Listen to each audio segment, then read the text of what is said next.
Smart સ્કૂલનું લોકાર્પણ કરાયું છે। 36.44 કરોડના ખર્ચે તૈયાર 30 સ્માર્ટ સ્કૂલનું લોકાર્પણ કરાયું હતું। એએમસી સંચાલિત 30 પ્રાથમિક સ્કૂલનું સ્માર્ટ સ્કૂલમાં રૂપાંતર કરાયું છે। અમિત શાહે વસ્ત્રાપુર સરકારી વસાહત ખાતે સ્કૂલની મુલાકાત લીધી હતી। ગાંધીનગર મત વિસ્તારમાં એએમસી સંચાલિત સ્માર્ટ સ્કૂલની લીધી હતી મુલાકાત। સ્માર્ટ સ્કૂલના લોકાર્પણમાં સીએમ કેબિનેટ પ્રધાનોની પણ ઉપસ્થિતિ જોવા મળી હતી। સ્માર્ટ સ્કૂલની મુલાકાત બાદ નારણપુરા ખાતે જાહેર સભા।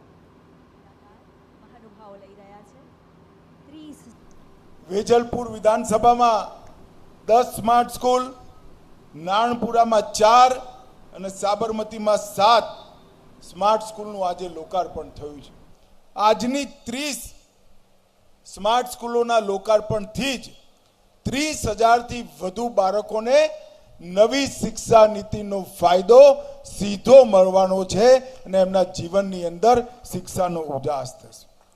ગાંધીનગર મતક્ષેત્રમાં 69માંથી 59 સ્કૂલ સ્માર્ટ સ્કૂલ બની ગઈ।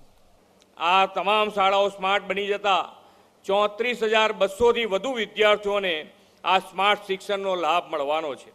ગાંધીનગર સંસદીય મતક્ષેત્રમાં આવો અવિરત વિકાસ શ્રી અમિતભાઈ શાહના અવિરત પરિશ્રમના પરિણામે જ શક્ય બન્યો છે। તેઓના પરિશ્રમ આપણા સૌ માટે પ્રેરણારૂપ છે। આદરણીય શ્રી નરેન્દ્રભાઈ અને શ્રી અમિતભાઈના નેતૃત્વમાં તથા માર્ગદર્શનમાં આપણે વિકસિત ભારતના નિર્માણ માટે વિકસિત ગુજરાતનું લક્ષ્ય અથાગ પરિશ્રમથી સિદ્ધ કરવું છે।